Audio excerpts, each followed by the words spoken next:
15th century was an important time when the powers that reshaped the future were emerging.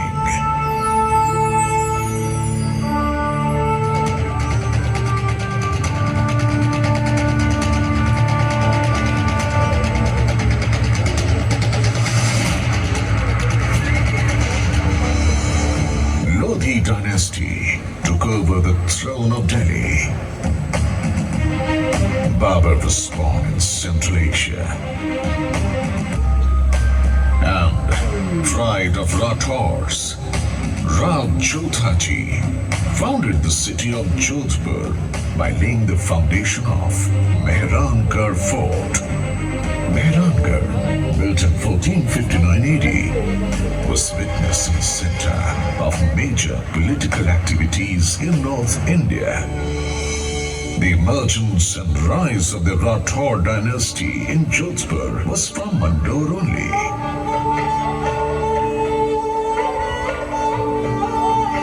In the northwest direction of Mehrangarh, after traveling for about 9 kilometers, I will welcome you with the remains of my fort. I am the fort of Mandor. I'm so ancient that I do not even remember who built me or when was I built.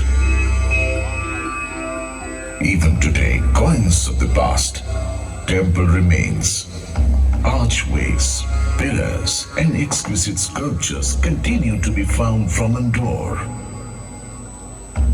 All the symbols of ancient India have been preserved in the Mandor Museum, just as I have preserved many tales in my dilapidated remains.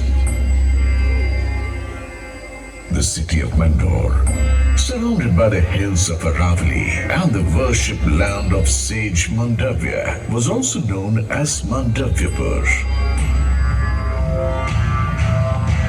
The Nagavanshis ruled here during the Mahabharata period, after which the Gupta dynasty ruled it using their muscle power. During 4th and 6th century, the Huns arrived and the Parmaras increased their splendor. Marwar expanded most during the Parmar period, and that time Marwar was also called Navakoti Marwar.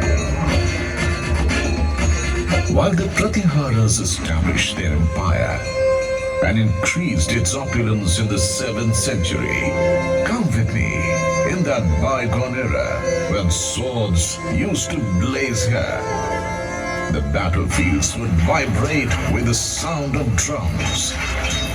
The brave hearts would bellow, and the sky reverberated with the shouts of the Ranbakars.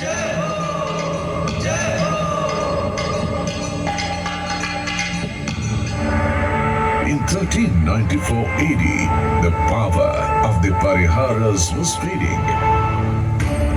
Subedar Zafar Khan of Gujarat had taken Mandor and Nagaur under his control due to the weak Sultanate of Delhi. My boundaries were taken over by Turks instead of Parihars. Aba Khan, the Hakim of Zafar Khan, was the commander of Mandor Fort, who used to display his cruelty every day. The victim farmers approached for help to the head of Inda Parihar of Mandor, Veer Rao Hema Gehlot. Rao Hemaji, these Turks collect arbitrary rent from us. Every day they steal our cows and now ask for carts laden with hay for their horses. We will be ruined if this continues to happen. So arrogant of his power that he is trying it on the poor farmers? I swear on Bairoji, Eba Khan will no longer be alive to commit any more atrocities. To fight the mighty enemy, A plan was made to attack using force and intelligence. Several hundred carts of grass were prepared, and the warriors hid themselves with weapons under the grass. As soon as the carts reached inside the fort, the Kshatriyas raised slogans.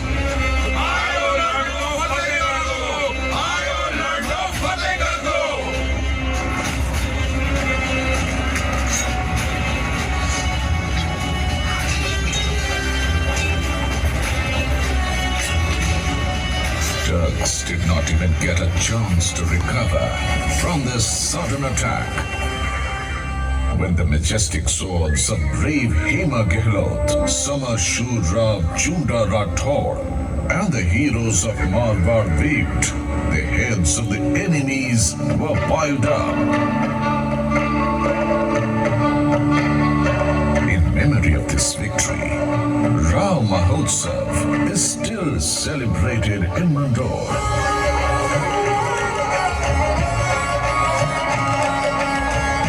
Every year, on the second day of Holi, the fearless, courageous Hema Gehlot and all the brave are remembered. Baba Bhaironath Ji is worshipped, with whose blessings Veer was victorious. Even after the Mandor conquest, Inda Parihar remained worried because the city was surrounded by enemies. And then he decided to hand over the kingdom to the powerful Rathor dynasty. Rai Dhaval, the head of Inda, got his daughter married to Rav Chunda and gave away Mandor fort as dowry. Ram Hema Gehlot crowned Rav Chunda, and Bhaton sang the anthem of Mangal.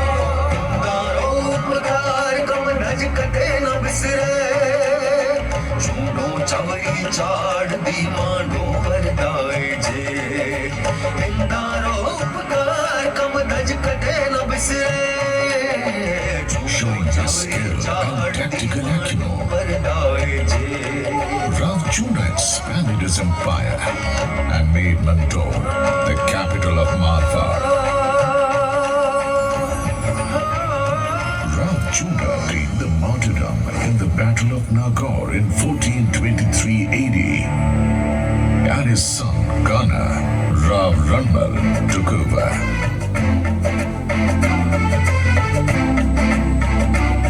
There were close relations between Marwar and Mewar, but the sycophantic Mewar king, Rana Kumbha, started making false rumors. Rana, I do not like Rao Ranmal's intentions.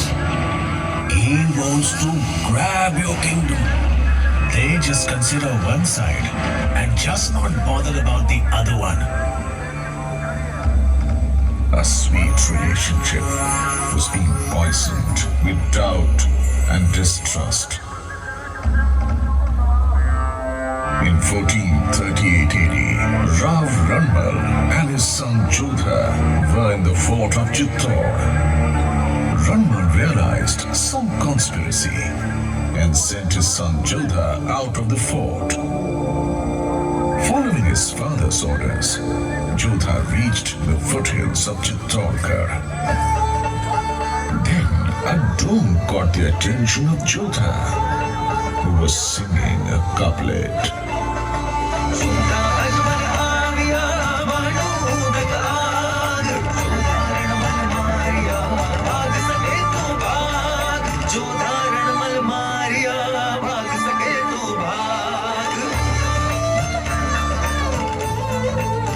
Instructions of Rana Kumbha, Chunda killed Rav Ranmal.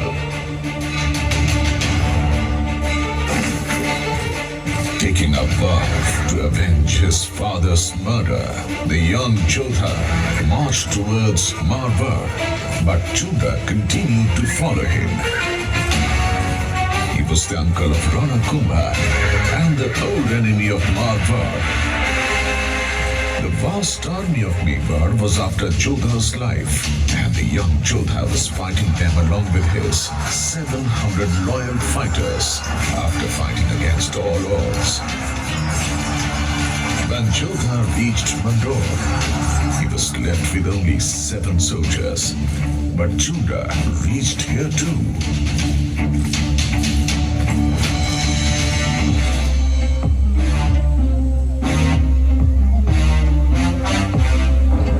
Search every corner of Mandor fort. Ranmal had killed my brother Raghavdev. I will destroy his entire family and descendants. Huzur, Jodha has run towards Janglu region. If you order, we will chase him. Let it be. He will die wandering in the sand dunes. You send a message to Rana Kumbha. Now, we will rule Mandor.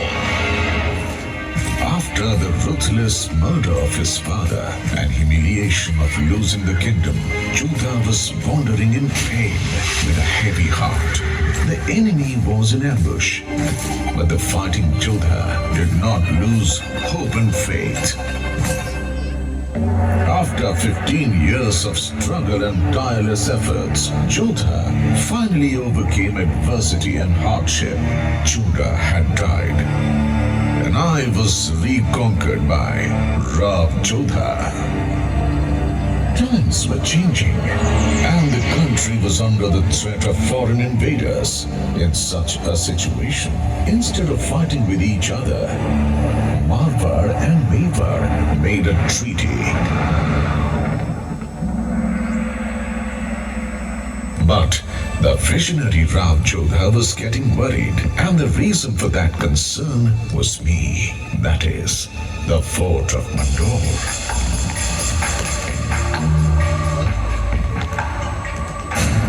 What are you thinking, Rauji? Just take a look around. What do you see?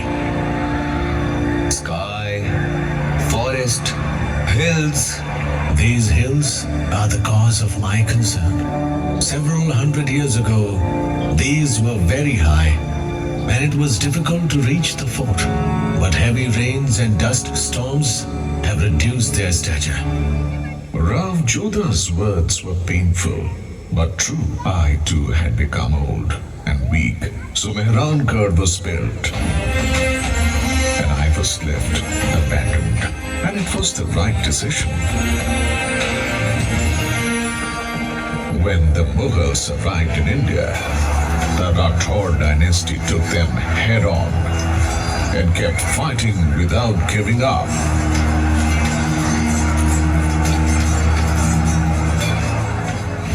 The history of Jodhpur is full of inspirational and heroic stories. All those immortal heroes, through their sacrifice and patriotism, have made Jodhpur shine.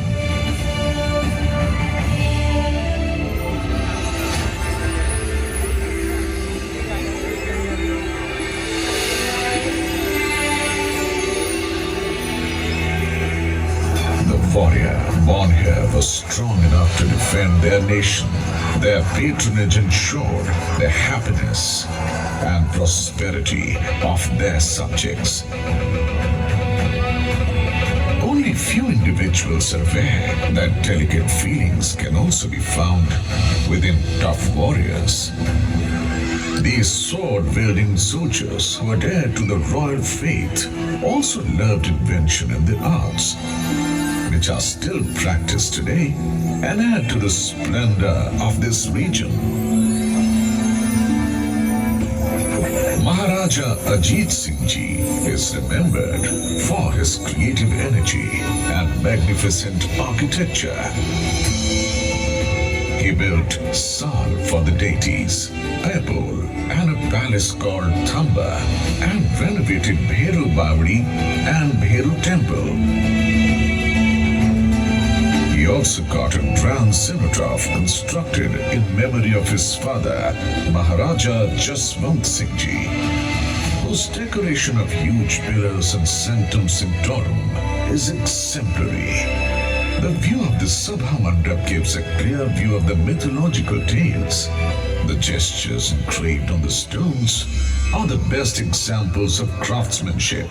Maharaja Jaswant Singh Ji II paid special attention to make Mandore beautiful.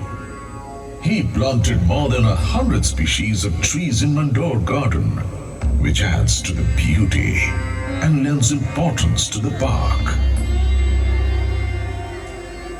In 1896-80, Maharaja Sardar Singh Ji further decorated the garden of Mandore. Between 1923 and 1947, during the time of Maharaja Umaid Singh, several steps were taken to modernize the Mandore garden, such as the restoration of Nagadadi Canal, the development of beautiful gardens near the cenotaphs and palaces. Along with this, the boundary wall and the main gates were constructed. Rav Gangaji said, "Naam to Gitara, ya Bhitara Surave." Humanity's fame has remained immortal for centuries through the creation of literature or great architectural works. The Rathore dynasty will be remembered for its bravery and architecture. The wonderful sculptures made on the plinth and cenotaphs located in Mandore are a unique example of craftsmanship. From the most powerful king, Rao Maldev Ji of Marwar, to Maharaja Ajit Singh Ji's cenotaph, the impression of beautiful carvings and unmatched architecture is even visible today. The construction of Maharaja Ajit Singh Ji's cenotaph was started by his son, Maharaja Abhay Singh Ji, in 1793. But it was completed by his great-grandson, Maharaja Bhim Singh Ji, in 1856.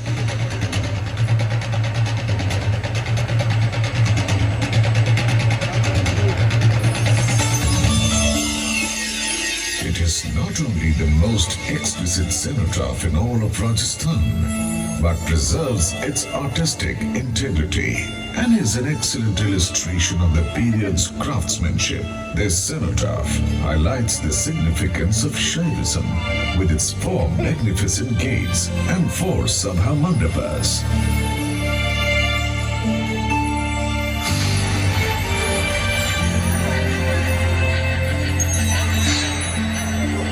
After independence, many development works were done here, and in 1968, a museum was established here, inside the palaces. The example of the brave and loyal people born here will last for ages. When a huge crowd gathers here on Veerpuri and Nag Panchami, then even today, the relationship comes alive. Seeing the love and reverence in their eyes, their heart is filled with emotion. The ties of centuries are unbreakable even today. I have been destroyed by the storm of time. But it is the duty of this generation to take care of the cenotaphs, temples, parasols, and gardens of Mandore. As a witness, Mandore Fort singing with pride about all the brave hearts, their dignity and splendor.